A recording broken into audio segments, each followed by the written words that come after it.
Hello, today we are going to discuss William Congreve's 5-act play, The Way of the World. In this module, we will look into the historical and literary context in which The Way of the World came to be written and performed. During the reign of King Charles I, England faced a civil war which was led by two opposing political factions: the non-aristocratic supporters of Puritan reforms, who were popularly known as the Roundheads because of their peculiar haircut, and the supporters of royalty and the king, who were called the Cavaliers. The Puritan reformists managed to ordain the closure of the playhouses in England in 1642. As they kept gaining political control in London, they finally managed to arrest King Charles I, try him and execute him in the year 1649. The Puritans were opposed to the theatre on two grounds: moral and political. Morally, they were opposed to theatre because they thought that the kind of dramatic performances that were put up on the English stage were sinful. Politically, they were opposed to the theatre because most of the actors and playwrights involved in the English stage at that time were supporters of the king, and this was the Puritan strategy of suppressing any chances of political ferment or rebellion against the Puritans. Following the trial and execution of King Charles I in 1649, the Puritans assumed power, and the brief period from 1649 to 1660 during which they ruled over England is commonly known as the Puritan Interim or the Commonwealth period. Under the leadership of Oliver Cromwell, the Puritans ruled England from 1649 to 1658, in which year Cromwell died. Following his death, his son Richard Cromwell took over political charge and tried to keep the parliament together, but he did not succeed. Within 2 years, in 1660, the parliamentary rule came to an end, and Charles II, who had fled England during the political turmoil of the previous decade, was called back from France and reinstated to the throne of England. In 1660, with the reinstation of the king to the English throne, England also witnessed a revival of drama after a period of 18 years during which it had remained dormant. This period witnessed the emergence of a new wave of playwrights led primarily by George Etheridge and William Wycherley in the 1660s. They wrote plays for a courtly audience, plays which had bustling plots, witty dialogue, sexual innuendo and intrigue. This kind of drama appealed to the courtly urbane audiences that King Charles II encouraged. King Charles II was also instrumental in giving dramatic licenses to two drama companies, the King's Company and the Duke's Company. They had a small but not exclusively courtly audience, and for the first time the English stage also witnessed certain changes, like the coming of professional actresses on stage, which made the scenes of sexual intrigue and boldness even more appealing to the audiences. The kind of comedy that flourished during this period in England was called the comedy of manners because it represented the leisured, luxurious lifestyles of the upper classes of London.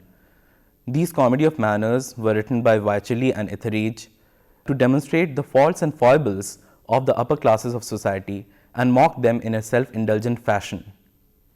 In the 1680s, dramatic output on stage declined considerably because the King's Company, which was faltering at that time, was subsumed by the Duke's Company, and together as a united company, they started producing more political satires than comedies.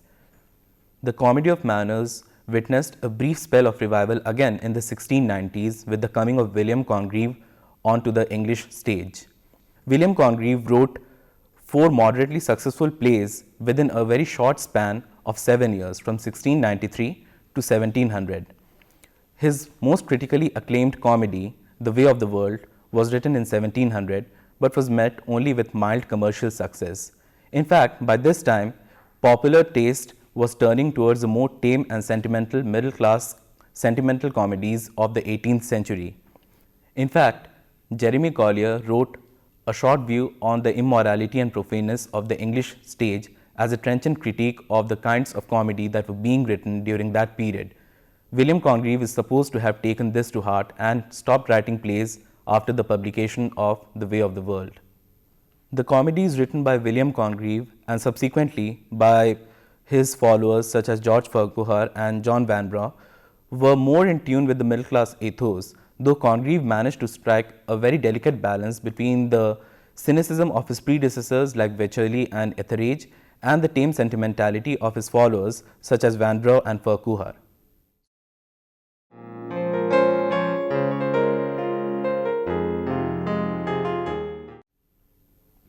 Lady Wishfort, a wealthy widow, is in charge of half the inheritance of her niece, Millamant. Mirabell, a young, wealthy and fashionable from London, has paid his addresses to Lady Wishfort only in order to court secretly her niece, Millamant. This trick has been revealed to Lady Wishfort by Mrs. Marwood, who is also in love with Mirabell and whose advances Mirabell resists. Fueled by revenge, she reveals this plot to Lady Wishfort, as a result of which Lady Wishfort is now incensed and severely opposed to the match between her niece and Mirabell. In order to trick Lady Wishfort into consenting to his match with Mirabell, he hatches a plan to trick her into a scandalous marriage.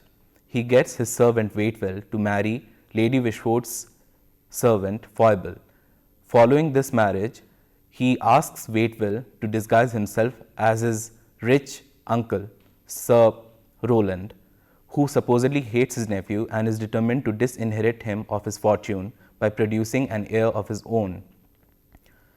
Waitwell goes to Lady Wishfort in the disguise of Sir Roland and pays his addresses. Fueled by a desire for revenge and flattered by his addresses, Lady Wishfort almost consents to a marriage between her and Sir Roland. Mirabell's plan is to blackmail Lady Wishfort at the right time by making her agree to a marriage with a pretend aristocrat like Sir Roland. But this trick is discovered by Mrs. Marwood, who is also in love with Mirabell and who overhears Mrs. Fainall, Lady Wishfort's daughter, and her servant, Foible, talking about this. Because Mrs. Marwood's advances have been resisted by Mirabell, she is also incensed and seeks revenge.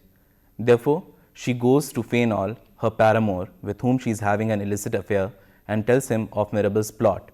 Fainall, who has already suspected that his wife, Mrs. Fainall, had an illicit affair with Mirabell before their marriage, is driven by revenge and jealousy, and also by greed for money, because he aims to get hold of Lady Wishfort's fortune as well as her daughter's and niece's fortune. Therefore, Fainall decides to thwart Mirabell's plan by using his knowledge of the scandalous affair between his wife and Mirabell prior to their marriage. In the meantime, Lady Wishfort informs Millamant that she is to marry her nephew, Sir Wilful Whitwood, who has come recently to the city from the country. Lady Wishfort, faced with the prospect of social scandal and enforced poverty, finds herself in a crisis, and therefore she appeals to Mirabell to save her. In fact, she promises him that if he saves her, she would consent to his match with Millamant, her niece, and let her have half of her inheritance. Then Mirabell plays his trump card and reveals that Mrs. Fainall had in fact, prior to her marriage, transferred legal custody of her inheritance to Mirabell. Therefore, Fainall's plan to dupe the ladies out of their fortune is thwarted, and the play ends happily for the protagonists Mirabell and Millamant, with Lady Wishfort consenting to their union.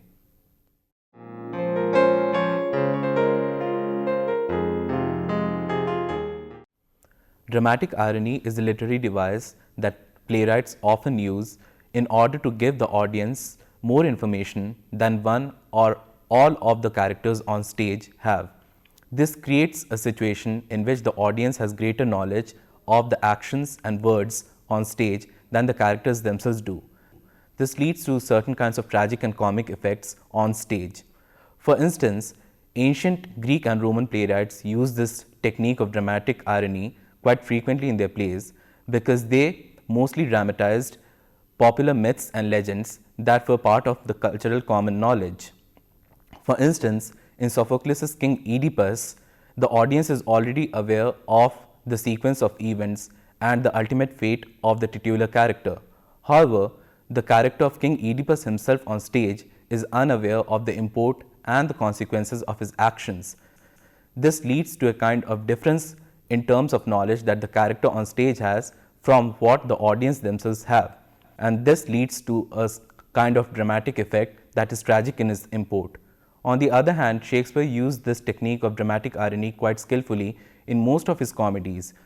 For instance, in The Merchant of Venice, the famous courtroom scene has its comic effect because the audience already knows that the lawyer is only Portia in disguise, whereas the characters on stage, such as Antonio, Bassanio and the judge, do not know that it's a woman who's in a man's world trying to protect Antonio from the clutches of Shylock. Congreve's play is an instance of the skillful use of dramatic irony for the purpose of creating comic effect on stage. Throughout the play, most of the characters indulge in using information and transferring it from one to the other for their own selfish purposes. Thus, the central intrigue of the play that involves Mirabel's attempt to trick Lady Wishfort into agreeing to a scandalous bigamous marriage with a pretend aristocrat is dependent on the fact that Mirabel, Waiteville and Foible, as well as Millamant and Mrs. Fainall, have knowledge of the fact that Lady Wishfort is being tricked, whereas Lady Wishfort herself is in the dark about this fact. Thus, the comic effect of the scene in which Sir Rowland pays his addresses to Lady Wishfort and Lady Wishfort herself feels very flattered on receiving them arises from the fact that she is in fact being quoted by only a servant who is much her social inferior and who is also an already married man. On the other hand, Fainall, the antagonist of the play, also tries to use information that he has acquired without the knowledge of Lady Wishfort, the information of the fact that his wife, Mrs. Fainall, had had an illicit affair with Mirabel prior to her marriage. This information he seeks to use in order to blackmail Lady Wishfort out of her fortune, as well as hand over her daughter's fortune and half of Millamant's inheritance to him. Thus, Fainall's strategy poses a very real threat of public humiliation for both Lady Wishfort and her daughter, and the situation of enforced poverty for Millamant. Towards the climax of the play, there's the play of double dramatic irony, because Fainall, using this information of the illicit affair between Mirabel and Mrs. Fainall, tries to blackmail her. At the same time, Mirabel has the exclusive information of the fact that prior to her marriage, Mrs. Fainall had given over legal custody of her inheritance to Mirabel. There's a differential kind of knowledge here, which Mirabel tries to use in order to thwart Fainall's plan and ultimately succeeds. Thus, the very real and dangerous situation that Lady Wishfort and her daughter are faced with at the climax is resolved comically by the skillful use of dramatic irony at two levels by Congreve. The final confrontation at the climax of the play between Fainall and Mirabel is a battle in terms of the differential knowledges that the two have. Whereas Mirabel does not know that Fainall has come to know of his illicit affair with Mrs. Fainall, Fainall is in the dark about the fact that Mirabel is in fact the legal guardian of his wife's inheritance. Thus, both of them try to use the exclusive knowledge that they have in order to thwart one another's plans. But it's only because Mirabel has the greatest amount of knowledge at this point in the play that he is able to thwart Fainall's evil plan and therefore bring a successful and comic conclusion to the play.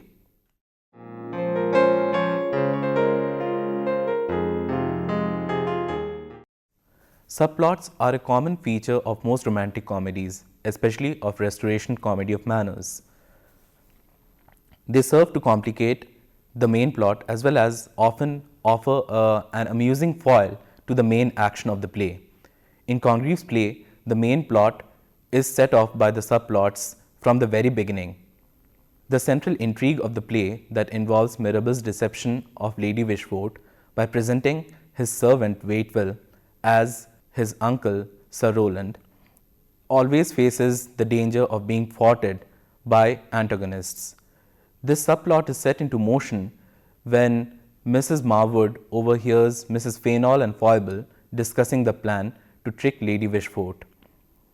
Both these characters, Mrs. Marwood and Fainall, have reasons of their own to try and thwart Mirabel's plan. Mrs. Marwood, who's in love with Mirabel but whose advances have been resisted by him, seeks revenge and is driven by jealousy. On the other hand, Fainall correctly suspects that his wife, Mrs. Fainall, has had an illicit relationship with Mirabel prior to their marriage. Therefore, both of them have the motivation and the desire to seek revenge on Mirabel.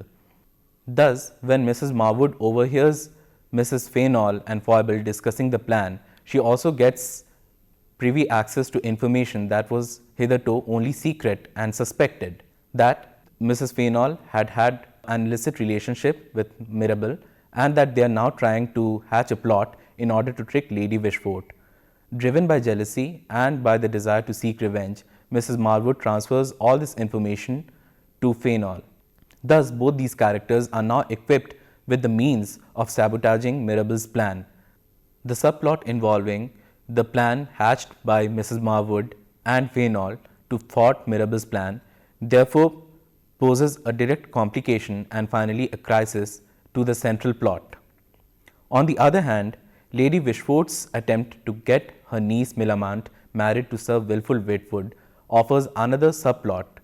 This is a complication that is resolved humorously and comically when Fainall gets the old squire drunk.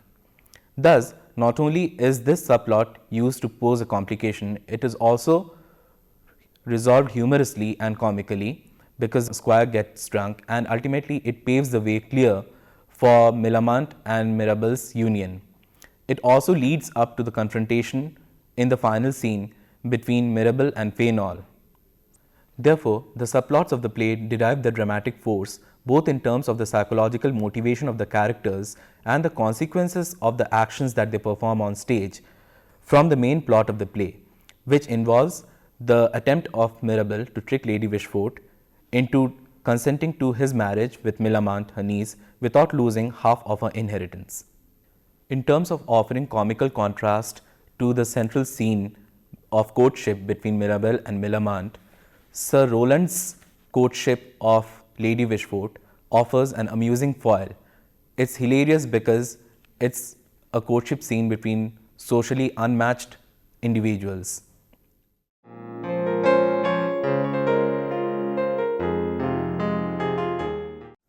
The hero of the play, Mirabel, is a typical Restoration beau, clever, cynical, and polished in his manners. From the very beginning, Mirabel comes across as someone who is a shrewd and manipulative planner.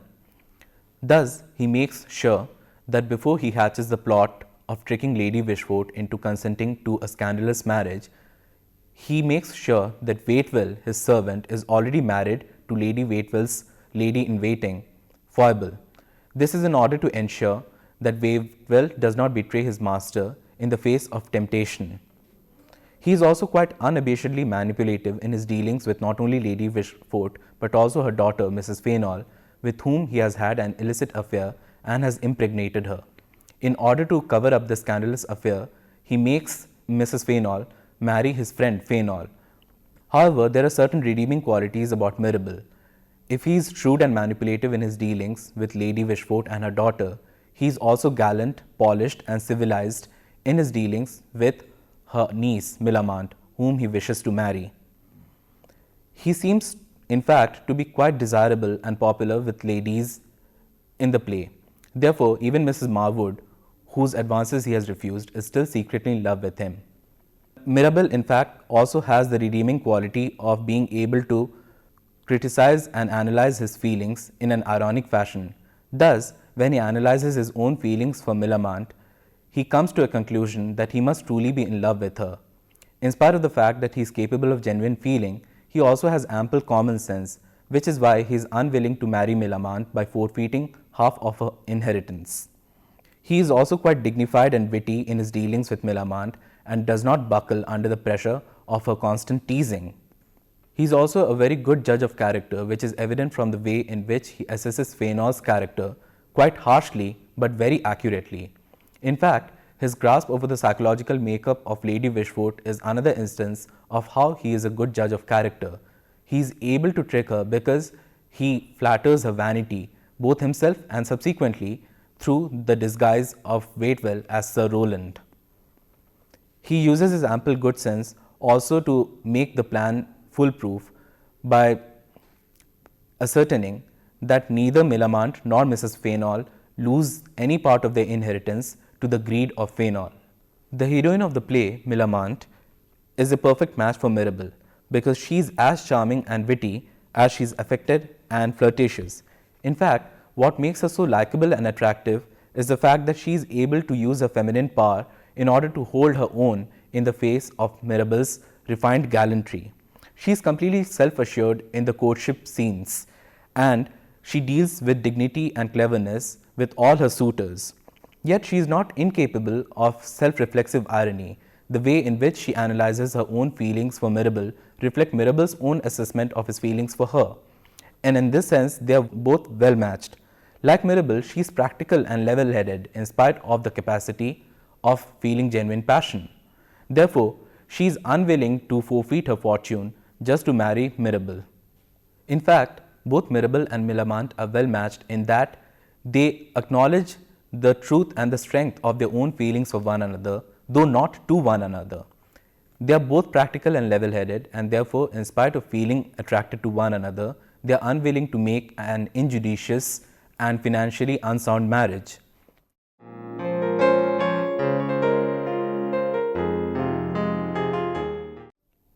Of the secondary characters, Lady Wishfort is perhaps the most crucial to the plot.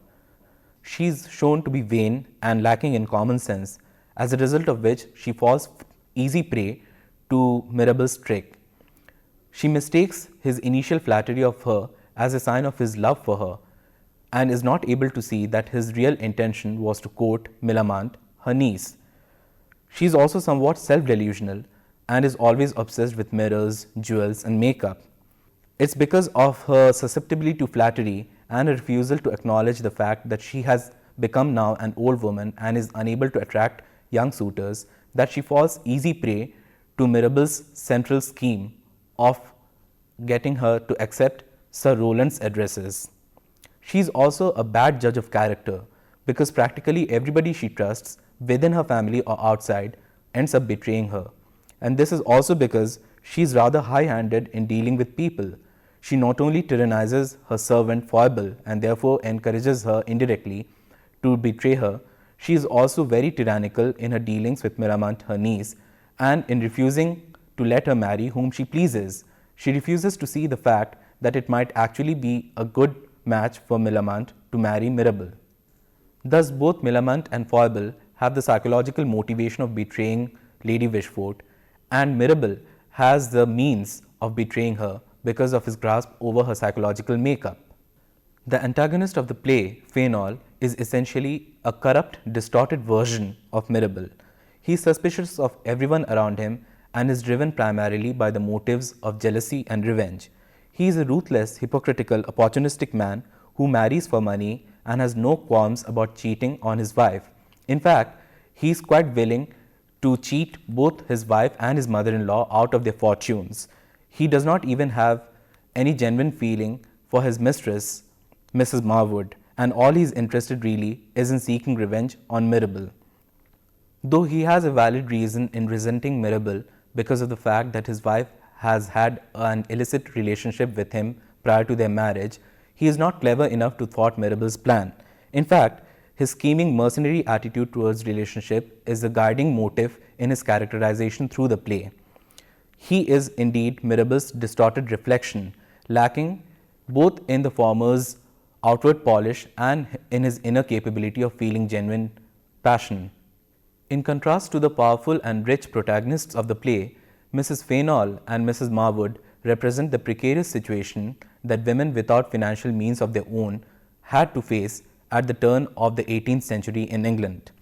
Both have no inheritance worth speaking of and therefore are rendered powerless. In fact, they are jealous and insecure primarily because their fate depends on their husbands or on the men that control their inheritance. The servants, Waiteville and Foible, play a significant role in the central plot of tricking Lady Wishfort into consenting to a scandalous marriage. Their actions, like their social superiors, is also based on selfish motives, motives driven by greed for money. Waiteville wants to make enough money to be able to retire to the country and buy a farm, whereas Foible simply wants to escape from the tyrannical servitude that she bears to Lady Wishfort. Thus, their marriage is a marriage of convenience, and it also works out fine for the protagonists of the play, Mirabel and Millamant, that they are faithful to their masters. They are indeed as selfish and opportunistic as their social betters, and in fact offer a humorous mimicry of the ways of the world that their social betters belong to. In addition, there are minor secondary characters in the play, such as young Whitwood and Petulant. These are common restoration types. These are restoration fools. They are socially inferior to the protagonists, but they try to mimic the ways of their social superiors. Indeed, they lack in all the wit and sense and refinement of their social superiors, as a result of which their actions and words on stage assume a humorous note. There is also Sir Wilful Whitwood, who comes in towards the end of the play, who's funny because of his quaint country manners, but rather respectable and sympathetic in his dealings with Mirabell and Millamant. Thus, the secondary characters represent typical restoration types which inhabit a social world, a social milieu that is marked by eccentricities of behavior and conduct. They represent the typical mannerisms of characters that was very common across restoration comedy. They present, in fact, the kinds of social tensions that were prevalent in the world in which the central characters Mirabell and Millamant try to make their love affair succeed.